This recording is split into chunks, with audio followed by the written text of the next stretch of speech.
Welcome to Speed in Color, a podcast and YouTube channel about custom motorcycle culture. Be sure to subscribe and turn on notifications to get all the latest content. You can also follow Speed in Color on Instagram. We hope you enjoy the show. Well, hi there. Welcome to another episode of Speed in Color. I guess welcome to another if you've been here before. And if you've been here before, thank you. I appreciate you. Hope you enjoy it. If you haven't been here before, then thank you for tuning in for your first episode of Speed in Color. We appreciate you too. Today I'm with a gentleman. This guy and I are both in the Vintage Japanese Motorcycle Club, VJMC of Calgary. We met there and he invited me a while ago here to come and take a look at his shop. Very impressive shop. We're upstairs in the loft area right now. It's very impressive. It's pretty cool. So I came over, took a look at his shop, and I saw some of what he was doing and what was in his shop. And I heard a little bit of the background and some of the stories, and I thought, this is the expansion I've been wanting to do in the custom motorcycle culture. As many of you know, I'm a bit of a chopper head. I like that chopper stuff, but I want to cover more of the culture than just choppers. So, Kevin Brown, thank you for having me. Really appreciate it. Good to see you, Bruce.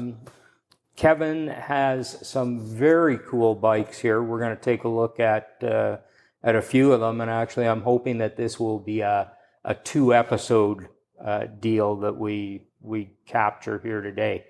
So, to get started, Kevin, where are you from? Are you originally from Calgary? Did you migrate here like so many of us, or? Yeah, pretty much. Migrated in 61. Wow. To Calgary here when I was 4. Yeah. So I'm told. I've seen pictures to prove it. Yeah, so we've been here a long time. We've moved to various parts, lived in England for a year, in Edmonton for different 5-6 year stints back and forth and various stuff, but basically Calgary guy. So cool. Seen it grow from like 350,000 people to, whatever it is now, 1.5 million or something. 1.6, whatever it is. Yeah. Big Good changes. Stuff. Good stuff. Education, did you go to school here? Grade 6 graduate, you betcha. Yeah. Up till grade 11, right here in Calgary, Central Memorial. And then our family moved to England. Okay. And my dad was in the oil patch with a company called Nowsco. They're a service company in the oil patch. And so we went over there, and I wound up in the lower 6th form school there instead of grade 12. And it was really neat because there was a lot of motorcycle culture in England in the mid-early 70s that I was exposed to, and Cafe Racers was one of them, and that kind of got me interested in that. I was never allowed to own a motorcycle here in Canada, ride it. My parents said it was too dangerous, but we had motorcycles on some land that the family had, and that's where we kind of learned to ride. Cool. But so how old were you when you moved back here? 18. Okay. So then your post-secondary education was all here? No. Basically, the year in England, turns out that the grade 11, 12 syllabus in North America doesn't mesh too well with lower and upper 6th form education in England. So basically, it treated it as a year, a gap year, like they do in Australia. Right. And when I moved back, I moved to Edmonton. My dad's sister, so my aunt was there, and I moved in with them and went to Harry Ainley for grade 12. And then now you got to do something. So I liked drafting as a kid. So I signed up for drafting at NAIT in Edmonton and did that 2-year course.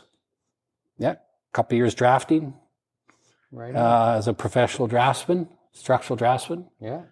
And then ended up going to university, another 5 years of post-secondary stuff by the time I got my engineering degree. In Edmonton University? Or? Just 1 year at U of A. I took computer science after the drafting. I thought that was what I should do.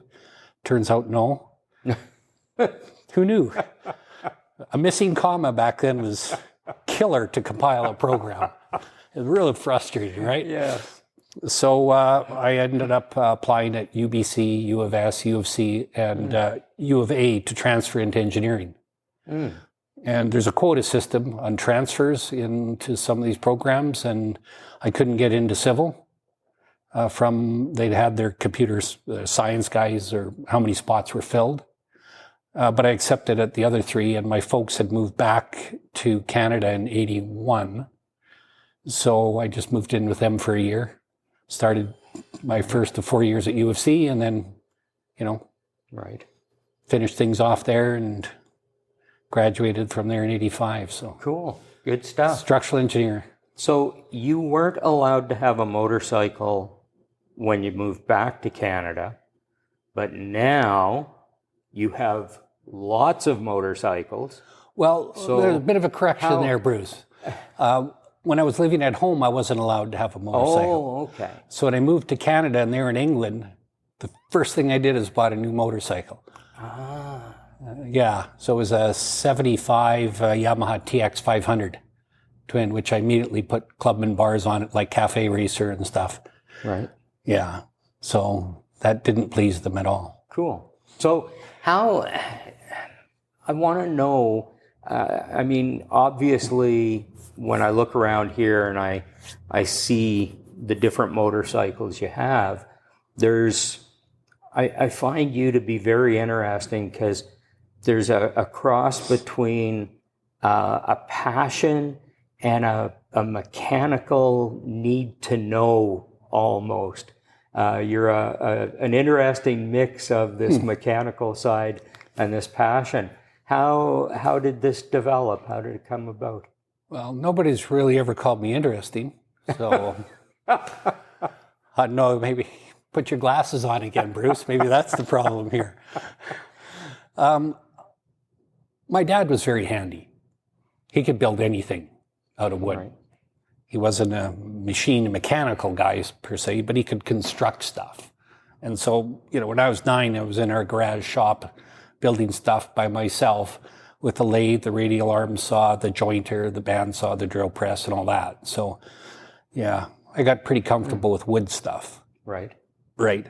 And so, but with the motorcycles, I'm not super mechanical. I haven't had any real training or experience with that. I've done some of it. I've taken some courses on how to tune your BMW Airhead and do the maintenance and stuff on it for Manderworks here in town and that. But anything like that, I'm not really good at it. And I can take things apart, as you've seen downstairs, that engine.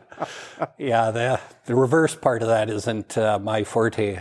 I'm more, being draftsman. Most people, I don't think of structural engineers as being creative, but I like the stylizing of motorcycles and cars and things. And this is kind of the whole place here was based on a New York industrial loft kind of idea. So that was kind of where I, but I wanted to learn more about metalworking and stuff, so I've taken some training in that now. Yeah, there is no question that you are about style.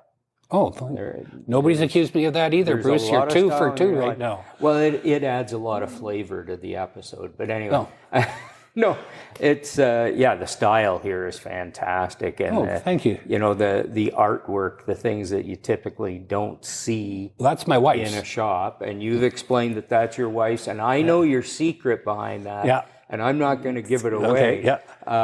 But it's tasteful and it's different and it's unique, which I guess me looking at the bikes you own, that spills over to the bikes. They are not typical, if you will. They're definitely a niche-y kind of thing. So that's where I'm a little bit adverse to the vintage Japanese motorcycle group.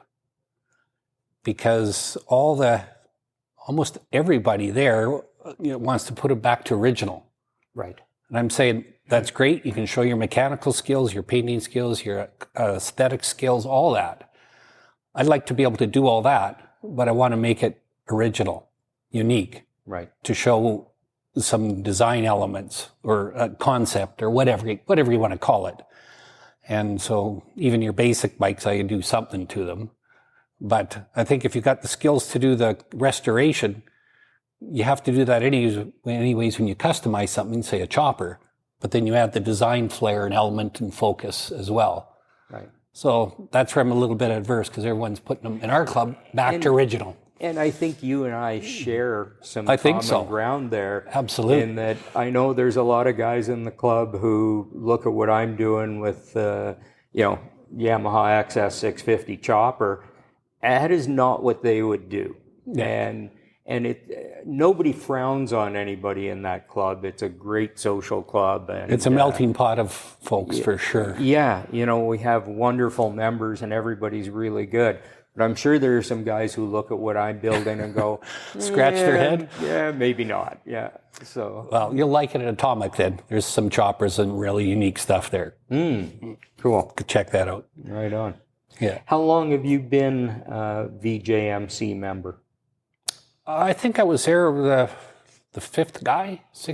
Oh, is that right? Okay. When I don't even, CVMG, Canadian Vintage Motorcycle Group. I was a member there, and I found those guys, boring and very, and if you didn't have a British bike, they didn't really want to talk to you.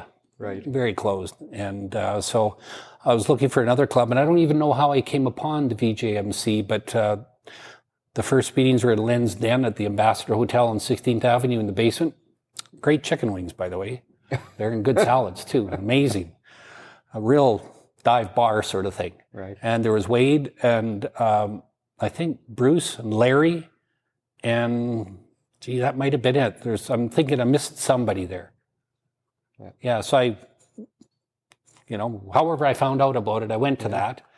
And Salt of the Earth, those guys there, Salt of the Earth. Great group. Can no wonder Yeah. I don't think we've lost too many members. No, I don't imagine so.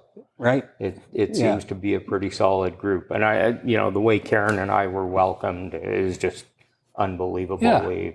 We've never joined a group like that where it was just that welcoming. Oh, repair guy is here. Well, sorry about that. We had to take a quick break there. The little overhead door issue, and the repair guy was here, so Kevin had to run off and do that. But we're back here now, and we were talking about VJMC and what a great group of people and what a great club and everything. And that's all good. And we've had Harvey from VJMC and Jill on I saw that episode, the podcast before, or YouTube, whatever it is. But I was going to ask you, I notice that you are not totally a hardcore Japanese guy. So there's some vintage Japanese here for sure, but there's also a bunch of other stuff, and there's Indian banner on the wall over there and Ducati on the other end of the shop. So you have mixed interests. Yeah, I'm not, aligned or with any particular brand. I wave to Harley guys on the road. I don't care. If you're out riding, you're my kind of person. Right. Well, 2 wheels, 3 wheels, doesn't mean if you like the trike or you like the other 3-wheeled ones, what are they called? Spiders or the Can-Am kind of thing. Get out there, push some wind, I'm for you. There you go. Right? Good stuff. Yeah. I'm probably one of the only guys in the club that hasn't really ridden a Japanese bike to the meetings. Yeah. Because my 350, I had both, before I had this unit, I had, 7 bikes in my house. I had 4 in the garage on a lift, had 1 in my office. I actually had 1 in the music room and then 2 in the bar. So I actually had more than that.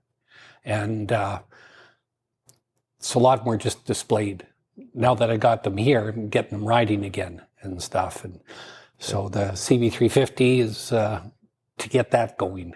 Yeah, that one looks cool. The same as Peter's. 2 serial numbers apart, eh? Oh, is that right? Did you hear that story? No. Peter, he trolled me, actually. He's only a block from my house. Yeah. And I have to drive by his place to get out of the neighborhood. And one day, I don't know, 4 years ago, there was the new Kawasaki 900 sitting on his driveway. So I drove by, then I did a U-turn. I said, I got to see this guy. And started chalking bikes and that sort of thing. And then he saw my bikes and he saw the CB350 and he pulled out his registration.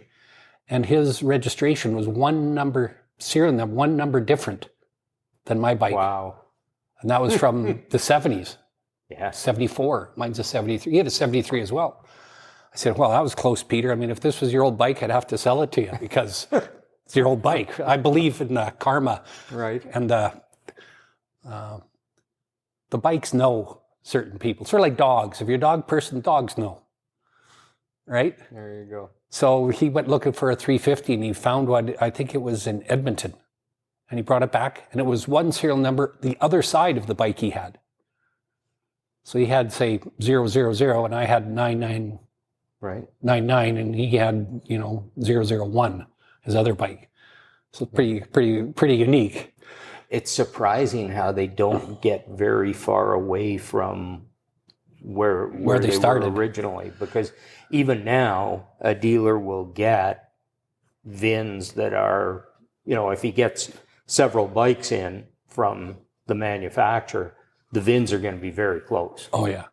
Well, especially on the older bikes, when you say they're more local, have you looked at the mileage on a lot of the guys' bikes? Like mine's got 15,000 miles. Peter's 350's got 10,000. Yeah. A lot of them you buy them used, right? 3,000, 4,000. Yeah. They just didn't get rode that much, right? It was a lot harder back in the day because I didn't have a leather coat. I couldn't afford that. I had a windbreaker and a jean jacket, right? Right. Open face helmet, some garden gloves and jeans. That was it. Bit of a rain suit from Canadian Tire, yellow bib, little slicker kind of thing, But so you couldn't do a lot of miles unless you're really committed. And back in the day, 3,000-4,000 miles was actually a fair amount for some people. Yeah. It was repetitive short trips. Oh yeah. Now we'll do 3,000 on maybe 4,000 on a 2-week bike trip. Yeah. Cool. Now you do a lot of riding too, don't you? I have. This year has not been particularly full of riding. Right. Still getting tugged in a lot of ways. Kids with houses, all of a sudden you're the go-to guy, right? My mom, her house, I'm the go-to guy. My other sister in town, the go-to guy. So you're kind of the Mr. Fix-It kind of guy. So that's interrupted some. And then, since we're kind of mostly retired, we do travel a fair bit. Yeah. And that, so got a week-long trip coming up at the beginning of next month. And then another 11-day trip down, going to the West Coast Rally, VJMC Rally in California. You mentioned that. Yeah. So I think it's only a 4-day kind of thing, but I'll be down in that area for a week. Well, and are you riding down or driving down? Well, my sister's place, I keep a V-Strom. Oh, okay. Yeah, we were on my brother-in-law and I and a couple other guys used to, in April, load the bikes into a trailer, a car trailer, 4 bikes in it. And we'd haul them down to Redding, California, Northern California. Mm-hmm. And so we get some riding and get your skills up for the beginning of the season. We'd ride around there for a week. So a 2-day drive down there, ride around for a week, 2-day drive back. And you'd get a lot of miles on that way. Right. Yeah, it was sort of, I know where I was going with this. So I had the V-Strom on one of those trips. And then I decided, my sister said, why don't you leave it down here? Because they had the shop. And I said, okay. So we were south of California somewhere, or south of San Francisco somewhere. And they were going to ride back for a day to Redding and then head home. And I rode to Vegas, left it there, and then flew back. So it's been there for about 7 or 8 years now. Still registered in Alberta. I wanted to ask you, but I wasn't going to ask you. Yeah. But yeah. Or maybe not. I don't know. Or maybe not. Yeah. Good stuff. Well, I think what I want to do, if it's okay with you, you've got 2 bikes on display up here. Right. I'd really like to talk to you about both of these because they're really unique. They're different for sure. Yeah. So we'd like to find out something about those. and maybe we can do that. That should pretty much wrap up the timing on this episode, and then we can go downstairs into the shop and get a look at some of what you're doing down there, sure, and make a second episode out of that. So okay. why don't we do that? Why don't I move the camera and stuff, and we'll get set up to look at these other bikes. Copy that. All right, sir.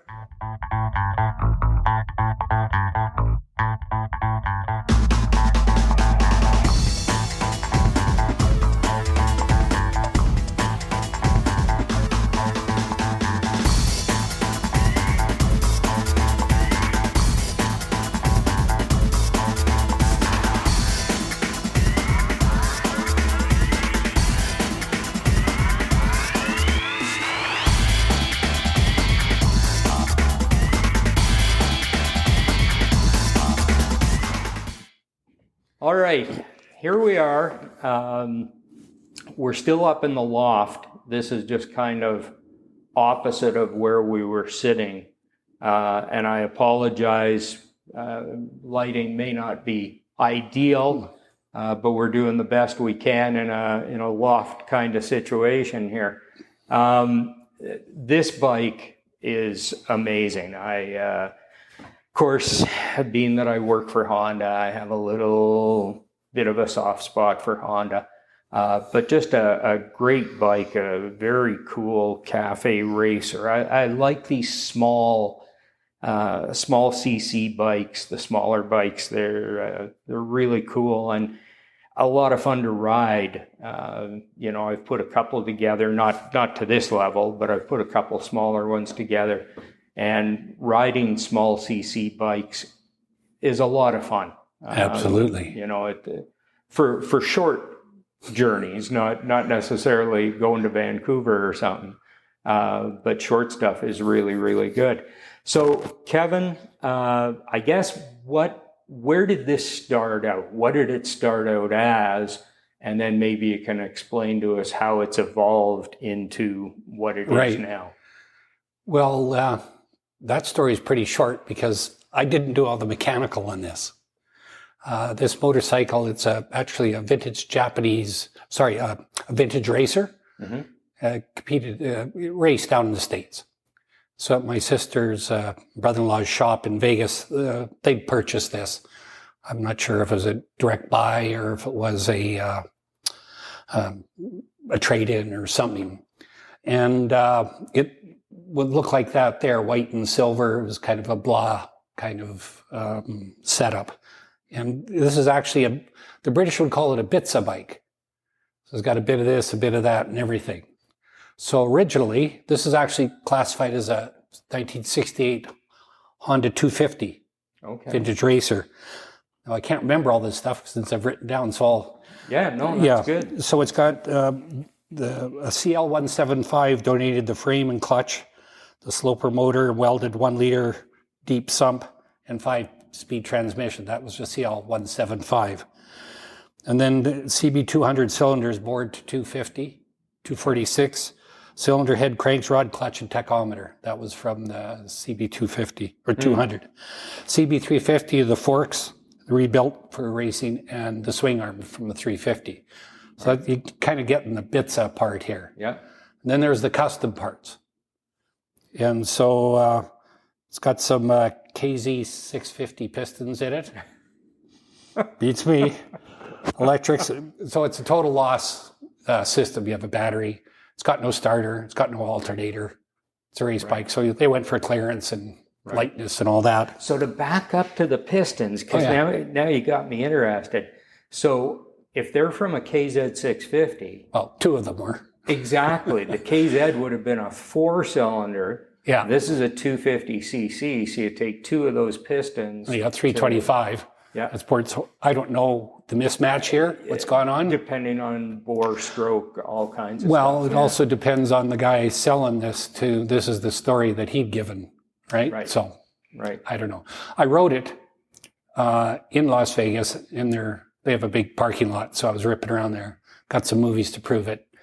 And it's interesting. Yeah, it's 250 cc's, so it's not going to pull your cheeks off or anything. but very fun, loud. This is straight, no baffles or anything, right? Kind of a megaphone thing. So it's been ported and polished, 50% more volume and increased velocity over the stock oil pump high volume, custom rolled cones. So it weighs 251 pounds. Wow. Originally 275. Short twin leading shoe brake up front here. 18-inch polished rims. AirTech tank for a CR110. This is from AirTech as well. Before you go on, the tank is amazing, and it's strapped down. Yeah, I'll see if I can do some video on this. But in terms of styling, what a great style design. Yeah. That tank is so long, so narrow. This is a stretch. Like you might not be able to reach. I'll bet. Yeah, it would be a stretch. Yeah, you'd be sitting on the back of the tank there a bit. Yeah. Very nice. So I thought it was a pretty nice looking bike. Made a good deal with them, and then I had them paint it. And I like the MV Agusta red and silver combination, but I wanted the red wing for Honda. Right. So I reversed it with silver and red. So the red wing would show on the silver tank. Right.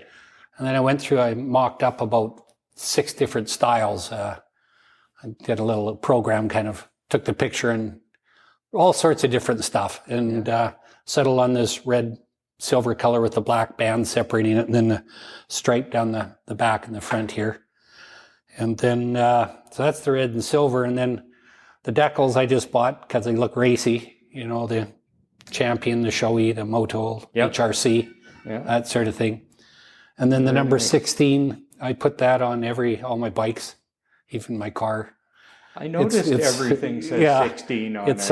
It's in homage to the Paul Smart Ducati 750. They won the Imola 250 on in 1972. And that's number 16. So I put it on my vehicles and stuff. And I also like tire stickers. I like the NASCAR. When they're going slow into the pits, they look really cool. Nobody has them, right? Yeah. And this is modern rubber. This is not vintage rubber. Right. So this is Road Rider Avons, front and back. Right. Put a tube in them, and then you can get them to make up stickers or whatever you want. In this case, it's the original Avon lettering, and you measure the diameter of your tire and how big you want them, the center line to everything, and then they come as a little glue-on thing with a transfer sheet, so they're all aligned perfectly. You just glue them, you stick them on, and they stay on forever. Wow. So I've got them on probably half the bikes or so. I've got some others printed. I just haven't decided if I'm going to put them on yet. Okay. Yeah, so I think they make them look racy. Well, I told you, I've been looking to see what you can do. I've seen the stuff, but I didn't know where people were getting it, and I didn't know how well you could have your name on there. And no, you would have your name right on the rim. We don't need to do that. I put them on here. See, it looks like a racer. See, it's Kevin there. Yeah. It sort of shows that, it's your bike. It's kind of conceited, I think, but they're nonetheless. And I always try to put on Canadian flags. Yes. Oh, I'm missing one on that side. It's on this side. I didn't realize that. There you go. I got one at the back. No Canadian. Oh, it's on this one here then, the back of the Ducati. Yes. There it is. There. Yeah. I have it, the V-Strom, and the other, I try to fly the flag, so to speak. Yeah. So how long have you owned this one? I'd say about 6 years. Yeah. You can't ride it in the street legally. So it's kind of a midnight thing. We're in an industrial area here. But since it's wound up here, it's not going on the road. No. And it's too much work to get it down 26 steps. Yeah. It's a nice piece to have. It just... Yeah, it's cute. Some things just need to be preserved, just kept the way they are. Yeah, there's two thoughts, right? Ride them, don't hide them kind of thing. And the other one, trailer queens or like choppers. Can't ride them very far. If you want to go somewhere, you got to put them in a trailer and take them somewhere to ride. Right? Nice shot, buddy. Well, facts are facts. This you couldn't ride very far. The Ducati downstairs you couldn't. This one you can't ride very far. Yeah. Yeah, that's cool. Yeah. No, right so on. that's beautiful piece. Kind of the idea. I don't know if there's much else to say because I didn't do any of these little pink hands. Didn't really do any wrenching on this thing. Right. But no, it's pretty. What's the word I'm looking for? Just the history of it, and the fact that I imagine it was raced compete. Like this. Yes. Yeah. So just to have that heritage, to have that is really good. Yeah. Great. Well, let's switch the camera around here and move over to the Ducati.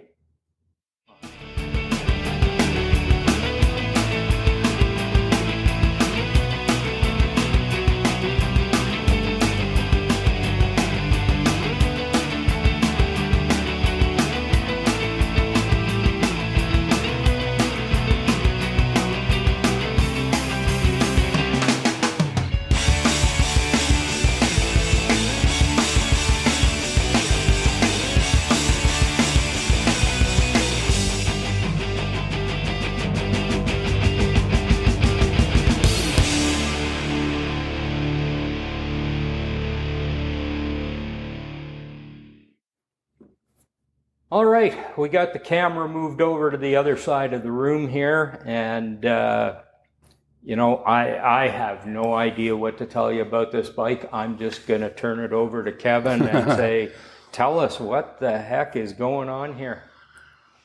Well, I think, try to remember the year, probably like 12 years ago in Cycle, they did a write-up of a guy who had 250 Monza Ducati, single cylinder kind of thing.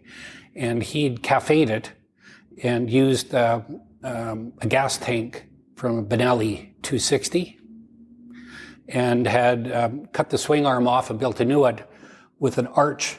The frame built an arch as opposed to a straight line. Oh, okay. Yeah. And that bike, it just spoke to me like crazy. And he'd also had laser cut a little badge where the Ducati sign was on the tank, where the Benelli sign was on the tank. Right. I said, oh, geez. And I don't know, about a year and a half later, I was at Anderworks here in town, the local BMW guys for old BMWs. And he had a 1967 350 Sebring there that he took in payment because a customer couldn't pay him. And so I bought it off of him for $950. It had a seized engine. So it's a 1967 Ducati 350 Sebring. Quite a bit different bike. Little riser bars, long banana seat, all that sort of stuff. And so I set out to use those three elements, style elements, the tank, the badge, and the frame to make my own. But I wanted it to be more powerful, bigger, and more racy. And so he called his Cafe Americano. That's what he had on the thing. Yeah. So I built Cafe Canadiano. So that's what it says here on the badge, Cafe Canadiano. Yeah. With Ducati Servicio little badge they have, the sign. Right. That's their sign that they used to have. So I designed that up and had that cut out at Laser Equations, and then. Okay. So the tank, it's, I'm not sure what year it is. It's mid 60s, early 60s, 260. I found one on eBay, bought it. It came up, perfect NOS, brand new. Just had the stickers on. I said, oh, I can't do anything to this tank. It's too nice. So it's downstairs on the wall. Oh, okay. So I found another one that had some scorch paint and stuff. Right. And so that's what this one here became. And so the idea was to make it a little more racy. Now, I did the cosmetics on this, and I'll tell you kind of about that. Did very little mechanical work because I can't weld. I can weld now. I took a course. Yes. But Trillion here in town, Derek Paletto, did the frame modifications and built the parts, a lot of the parts here.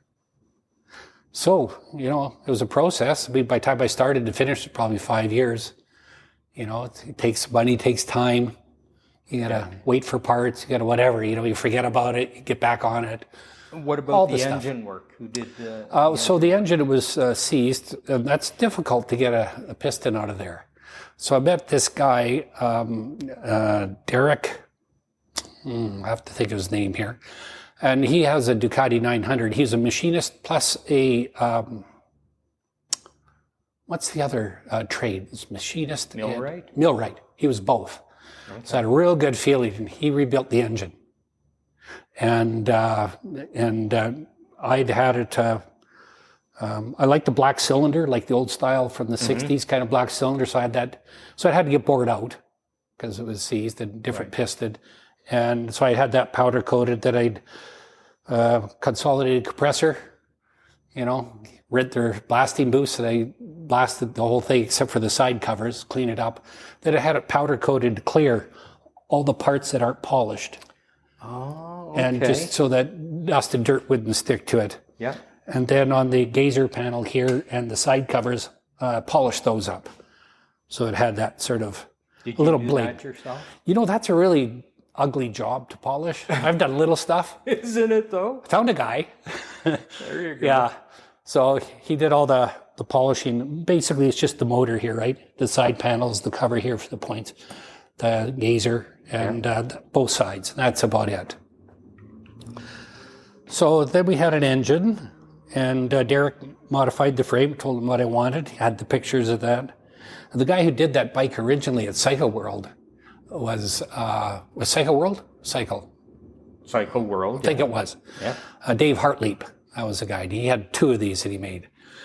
Anyways, so Derek built the hoop for the back here and this.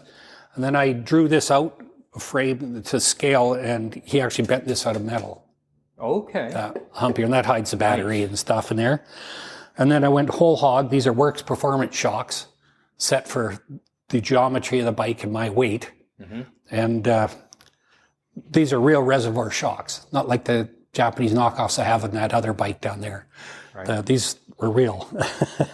And I thought, for racy, we need to strengthen the swing arm. So we trellised the swing arm. Right. Here's the straight part, and he added this. Yeah.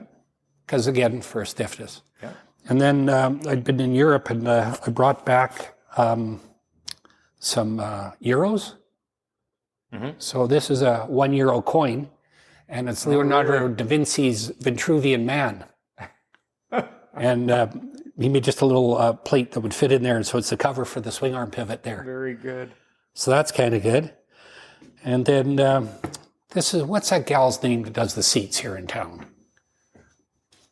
Anyways, found her, just had a little... Around 12th Street? No, down Deer Run.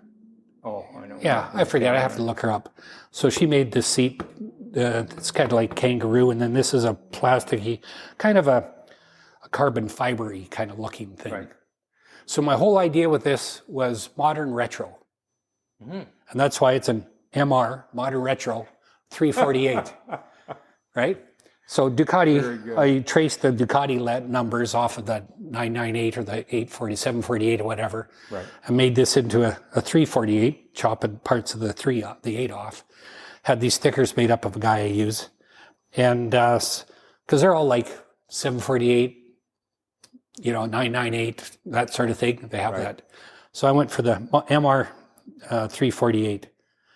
And so modern retro, like it's got old aspects, but it's got new because it's got keyless ignition. No key, you just put your key fob down there and it activates everything. Right. So you said that's an M-lock. Did I read that somewhere? Yeah, probably is. M-lock. So does this have a Moto Gadget wiring brain in it? No, Derek actually wired it. Well, his buddy Bob did. Okay. He does a lot of custom wiring here in town. Yep. And then micro switches here for the horn and lights, high and low, that sort of thing. Those are really nice. Little tiny, they're really sexy, right? Yeah, those are really good. Those are, that fit really nice in the clip-ons, and that. Is that an indicator? Yes. Okay, that's an indicator. Those. Yeah, those are sexy. I like that. Very simple. I wanted it simple. The less wires you see, the less cables you see. That's why you don't have a speedo cable anywhere. I got this. It's for a 10-speed, like a bicycle. It's just got a little magnet that clicks around there. Yep. And that's it for the speedometer.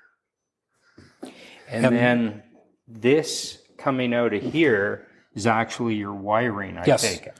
Yeah, Okay. pops right out of the end of the clip-ons. And looks just like a brake cable or a throttle cable. And Very then nice. on the other side, there's a little cover that looks like this. This has the Ducati emblem, and that's where you can set, I think it's the timing on the side. Yeah. And so put that in a hinge, and that's where you charge it, battery tender. Very good. Kind of a little Very hidden good. thing. Now, back in 67, they didn't have signal lights, so I didn't have to have signal lights on it. Right. But you have to have a brake light. And I like the 50s rocket ships, pointy things, Fireball XL5 kind of stuff. So I bought these little bullet LED lights, and then Derek mounted them and made them into this 4 Right. I noticed bullets. that at the back. Yeah. Yeah, Very they don't have to wink. Don't need signal lights, right? So it's just brake light. And then the front had all covers over the springs and stuff. And so I got rid of those so you could see. The forks were all corroded, so I had them ground. There's a place off McLeod. A guy ground down and coated them, the forks. Yeah. Yeah. And then, What do they call that? Hard chrome or something like that. I think you're right, yeah. Yeah. And then a headlight, and then I put a modern LED kind of bulb back 10, 15 years ago, whatever it was. It's kind of long and tower. It looks like a tower, eh? Yep. Yeah. And then modern rubber, again, Avon. But I wanted the letters, and I didn't know about tire stickers back at that time. So there was a play in Iceland. This guy, I read it in one of these motorcycle magazines, you could buy the white paint for rubber. So I did that. And they used to be white. Now they're kind of, and so tiny, I just painted the Avon. Now they're kind of yellow. Yeah. So when it was new, when that was... Hey there. So... Oh, sorry about that, folks. Another overhead door repair knock question, yeah. So you were talking about white paint on the tires. Yeah, it turned out that, it took a while to get from Iceland. A little thing like this. It looked good for a year or two. But they're too tiny. They need to be larger. Yeah. Right? But when it was new like that, I took a picture of it and I sent it to Avon, and then it was on their website of, the 10 bikes that they featured with Avon tires. Oh, nice. So that was kind of cool. Cool. Good stuff. Yeah, and so that's the modern rubber. We got some decals and pretty stuff. I notice on this one, it does have a plate. Yes. So it's registered. Have you taken it out? This one limited. Yeah. Very, yeah. These old Ducati singles with the beveled drive, hairpin springs, not coil springs for the valves. So here looks like clothespin. Yeah. Clothespin springs. Yeah. It's really hard to start and figure out the process. I've met a couple guys that said, here's how you got to do it. I know how to contact them, but it was one of those ones where I wasn't sure if I was going to be able to get it registered and everything, because then they'd have to do a safety inspection and all that. And I actually got it registered. So I went for the 348 plate. Right. Now I have it. I got to cancel that, actually. I just, about 3 months ago, got antique plates for it. So if you don't know what that means, the regular plate, you spend $58 every year to have it registered, road tax, basically. Right. Vintage antique plate, you spend $50 with a $10 discount, so $40 once. And it's forever. It's continuous. So I never have to pay for registration again. Nice. Because it's not riding. How old do they have to be to do that? 25. Oh, okay. I think it's 25. Yeah. But in fairness, with that plate, you could only use it for club events. You can't go get groceries in it. You can't go on a ride just for yourself. It's supposed to be, club events and parades and show and shines and basic stuff. Yeah. You're not supposed to speed either, but people do, right? These things happen. It might slip into it and stuff. So the exhaust, did you do the exhaust? It's just, Derek just bent that. Okay. And then I like the wrapped exhaust. Yep. So I watched about 6 YouTube videos on how to do that, because everyone has a different way. That one's very nicely done. I'm pretty good at it, as it turns out. Yeah. The trick you can is do that for a living if you get tired of what you're doing. Yeah. Yeah, you see so much of it. Trick is you got to soak it in water first, and then you wring it out like a cloth so it's damp. And then when you start it up, you can stretch it a bit. So when it dries, it shrinks. Right. Yeah. So I've got it in 3 of the bikes. So maybe 4? Yeah. 4, that one as well. This is kind of a titanium color, apparently. And this one hasn't got any coating on it. It's smooth. You get some of the cheaper ones, like I have on that one bike, and it's very spiky. You have to spray a silicone on it or something. Right. And that. So yeah, the pipe is just the pipe. And then got the rear sets on there. And not a lot of magic after that. It's just that it's another one of those sort of super uncomfortable kind of things, right? And did I read this one has aluminum wheels? Yeah, these are XL rims. Had them polished, but then when they polish them, they get rid of the XL symbol. This one has the XL on them down there. Yep. So I just made some stickers up because I thought they looked real cool on Dave Hartleap's bike that he did. Yeah. Then I had bought the stainless steel spokes or whatever. The hubs are polished. You can see that. They sure That's are. part of that whole polishing. That front wheel is beautiful. Yeah, it looks pretty cool, doesn't it? Yeah. And the whole bike is exceptional, but that front So wheel when this was in, where was it? I forget. Somehow Greg Williams, who writes the automotive motorcycle stuff in the Calgary Herald, he got wind of it and he contacted me and said, hey, he'd like to do a little write-up on it. So we did. And that was for Motorcycle Mojo. It's a Canadian motorcycle magazine. Right. So I think it was, I'm not sure what year, 2016? Yeah, they had like a 6-page kind of little spread about it. I had Derek's friend, Curtis, who works with him. He's a welder, but he also does lifestyle photography, adventure stuff, very good. He did all the photographs of the bike in my garage with a little backdrop. I wanted to do that because I wanted the pictures that I wanted to keep copyright of them. Right. So those ones, the Motorcycle Mojo threw me some money to pay for those. Excellent. And then these bike magazines are always looking for content. Yes. Always looking for content, So if you can write something decent and it's kind of pretty, or a good tale, they would put it in there. Yeah, so this one hasn't, it's a kind of the first IFK Custom show. Number 1, they had number 10, the last one. Yeah. So Ill-Fated Customs, the Kickstart show. Kickstart show, yeah. They accepted it. It was entered. It was the first one, a hangar out in Springbank. Oh, way back then. Yeah, that was the very first show out there. Yeah. Nice. Very good, sir. So, bit of lineage there, but... And of course it has your 16 on it. Has the 16 on it there, plus, again, the little conceitedness, I guess, with the... Sort of like the rider's name when you're MotoGP, right? Yeah. Nothing like that. My knees don't get close to the ground. I do use the entire tire, though. The chicken strips are like 1/4 of an inch, but we're not hanging out. Good. Yeah. Good. Well, that's great. I think what we're going to do, we're going to wrap this one up. Hey, thanks for joining us. I hope you enjoyed this. Don't forget, we're on Instagram. You can follow and like on Instagram. We're on podcast platforms. We're on YouTube. Subscribe, comment, give us a thumbs up, all that kind of stuff. Speed and Color. Color is Kolor. We're going to take the stuff downstairs and see if we can't get another episode recorded while I'm here. Want to say thank you, Kevin. Really love your shop. Excellent. And all your stuff, and keeps me out of the pool halls. Yeah, this is great, and hopefully we'll see Kevin back maybe in a couple of weeks. All right, thanks very much. Take care. We'll see you soon.